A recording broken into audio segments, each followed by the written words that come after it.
Maël Héroux, chargé du dispositif Interpat au sein du Parc national de La Réunion.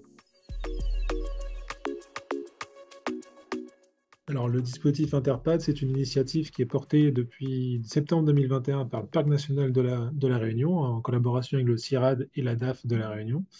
Et notre but, c'est d'accompagner l'émergence et le déploiement des PAT sur le territoire.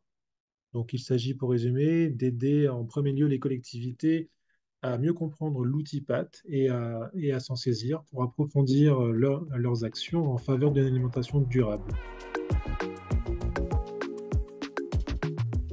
On a construit notre action autour de 4 axes. Donc, le premier, c'est l'accompagnement, accompagner la mise en œuvre et le déploiement des PAT. Ensuite, on a le réseau, faire réseau et capitaliser les expériences, faire échanger les équipes projets entre elles.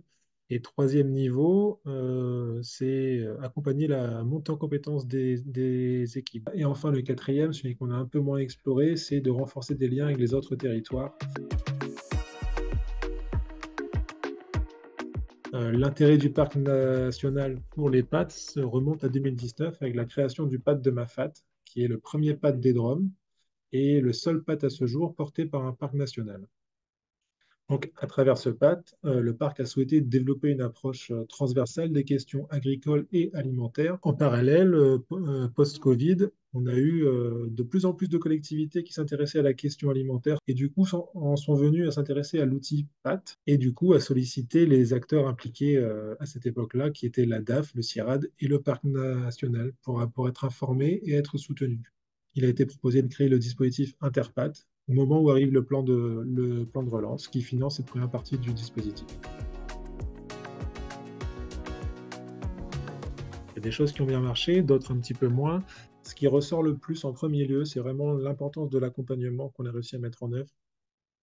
Donc, accompagner les collectivités de manière quasi individuelle, à structurer leur équipe, à structurer leur projet, à formaliser la réponse à l'appel à projet, à accompagner les premiers pas de l'animateur, accompagner la structuration de l'équipe projet, de quel service impliqué dans la démarche, poser les premières bases de cette transversalité qui est nécessaire à mettre en œuvre au sein des collectivités.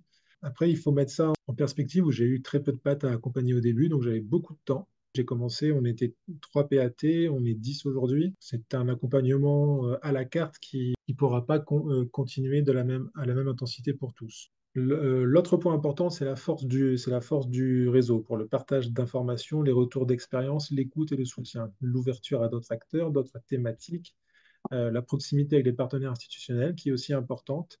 Donc maintenant, pour aller un peu plus loin, il faudrait qu'on arrive à mobiliser peut-être un peu plus les élus référents PAT pour qu'ils se forment un peu, se sensibilisent un peu plus à ce que c'est un PAT, aux enjeux de la transition. Donc ça, c'est pour ce qui a bien marché. Après, on a eu quelques échecs aussi en termes d'outils qu'on a essayé de mettre en place, une plateforme collaborative de ressources sur les PAT à disposition que chacun essaierait d'abonder et de partager. Donc ça n'a pas pris. Tout va dépendre un petit peu des ambitions des territoires. Parce que faire un PAT pour faire un PAT, ça n'a pas vraiment de sens. Il faut vraiment que les acteurs soient présents et motivés. L'enjeu est là pour les territoires ultramarins, c'est comment renforcer la dynamique des PAT sur place, pour quels objectifs de transition adaptés à son territoire. Je plaiderai pour un réseau Interpat par Drôme, adapté à chaque Drôme, qui soit capable de renforcer les acteurs tout en les mettant en réseau.